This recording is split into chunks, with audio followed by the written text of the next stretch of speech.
Schedule కులాలకు ఒక 1950 అనే ఆర్డర్ ఒకటి వచ్చింది. స్టార్టింగ్లో అది హిందూ మతంలో ఉన్న షెడ్యూల్ కులాలు మాత్రమే రిజర్వేషన్లు అనే ఒక ఎగ్జిక్యూటివ్ ఆర్డర్ ఇచ్చారు. అది రాజ్యాంగంలో ఎక్కడ లేదు, రాజ్యాంగం ఆమోదించినప్పుడు లేదు, పార్లమెంట్లో చర్చ అక్కడ జరగలేదు.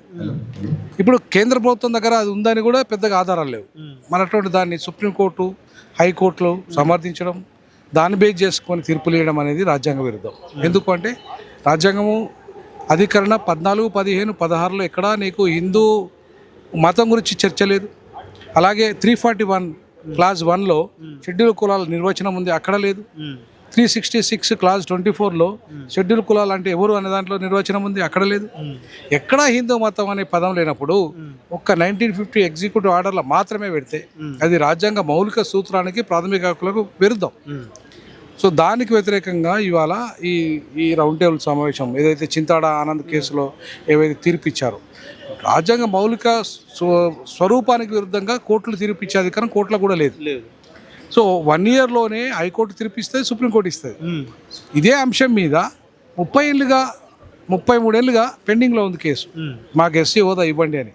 ఎట్లయితే మీరు 56లో సిక్కులకు ఇచ్చారు, వాళ్ళు కూడా దళితులే, వాళ్ళు కూడా అంటరాని కులాలే, వాళ్ళు వేరే మతం. ఎట్లయితే బుద్ధిస్టులకు 90 ఏళ్ళు ఇచ్చారు, మాకు కూడా ఇవ్వండి అని దళిత క్రైస్తవులు 30 ఏళ్ళ క్రితం వాళ్ళకి సుప్రీంకోర్టులో కేసు ఇస్తే ఇంతవరకు మీరు ఎందుకు దాని మీద సమానం ఇవ్వట్లేదు, జడ్జిమెంట్ ఇవ్వట్లేదు.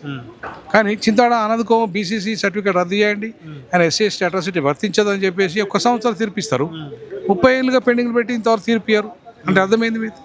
కాబట్టి ఇది కావాలని దళిత క్రైస్తవులను అణిచివేసే కుట్ర.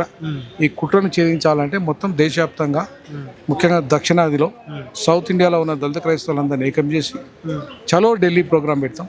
2 రాష్ట్రాల్లో ర్యాలీలు నిర్వహిస్తాం. చలో ఢిల్లీ ప్రోగ్రాంలో ఖచ్చితంగా ఇస్తారా, మీరు సస్తారా, బీజేపీని తెలంగాణలో అడుగుపెట్టనీయం, దక్షిణాదిలో అడుగుపెట్టనీయం. మాకు హోదా ఇస్తే బీజేపీకి అడుగుపెట్టనిస్తాం, లేదంటే ఖచ్చితంగా అడుగడుగున బీజేపీని అడ్డుకుంటాం. ఎందుకంటే కేంద్రంలో అధికారంలో బీజేపీ, ఈవెన్ ప్రతిపక్ష పార్టీ కాంగ్రెస్ కూడా జాతీయ స్థాయిలో ఉన్నది. అది కూడా ఇవాళ ఎట్లయితే 42% బీసీల కోసం మీరు మాట్లాడుతున్నారు, మా అంశం కూడా మీరు మాట్లాడకపోతే కాంగ్రెస్ కూడా బొంద పెడతారు. అంటే ఇప్పుడు తెలంగాణలో కాంగ్రెస్ అధికారంలో ఉంది సార్. అసలు అధికారంలో ఉన్నా కానీ ఇప్పుడు ఎస్సీ వర్గీకరణ జరిగిందని చెప్తున్నారు. అసలు వర్గీకరణ అయిందా? అయిందని మొత్తం కాంగ్రెస్ ఎంపీలు ఇట్లా మొత్తం ఆల్మోస్ట్ చెప్తున్నారు కదా సార్. వర్గీకరణ అయింది, కానీ పార్లమెంట్లో దాంట్లో క్రిమిలేయర్ లేదు. క్రిమిలేయర్ అంశం పెట్టకపోయేసరికి రేపు నిలబడదు మళ్ళీ సుప్రీంకోర్టులో. తర్వాత పార్లమెంట్లో చట్టం రావాలి వర్గీకరణ. దీంతో ఏమవుతుంది? ఈ రాష్ట్ర చట్టంతో ఏమవుతుంది? రాష్ట్ర ఉద్యోగాలకు సంబంధించింది. మరి కేంద్ర ఉద్యోగాలు ఏం కావాలి? మరి మధుకృష్ణ గారు 30 ఏళ్ళ నుంచి వెళ్ళి పార్లమెంట్లో చట్టం తెస్తా అన్నాడు కదా, ఎందుకు తెలియ ఆయన? మరి ఆయన దాని గురించి ఎందుకు మాట్లాడుతున్నాడు? అయిపోయింది ఇక వర్గీకరణ. కేంద్రంలో నీకు చట్టమే రాలేదు, నువ్వు దాని గురించి మాట్లాడతలేవు. ఇవాళ దళిత క్రైస్తవుల అంశం ఎత్తుకున్నావు, చేయాల్సింది ఎవరు? దళిత క్రైస్తవులకు ఎస్సీ హోదా ఇవ్వాల్సింది మోడీ. నువ్వు మోడీని ఒక మాట అంటలేవు, బ్రాహ్మణులు ఎందుకు తిడుతున్నావు? ఇవాళ బ్రాహ్మణులు ఏమైనా అధికారంలో ఉన్నారా? ప్రధానమంత్రిగా ఉన్నారా? హోంమంత్రిగా ఉన్నారా? మరి అటువంటిప్పుడు నువ్వు తిట్టాల్సింది ప్రధానమంత్రిని, హోమ్ మినిస్టర్ని.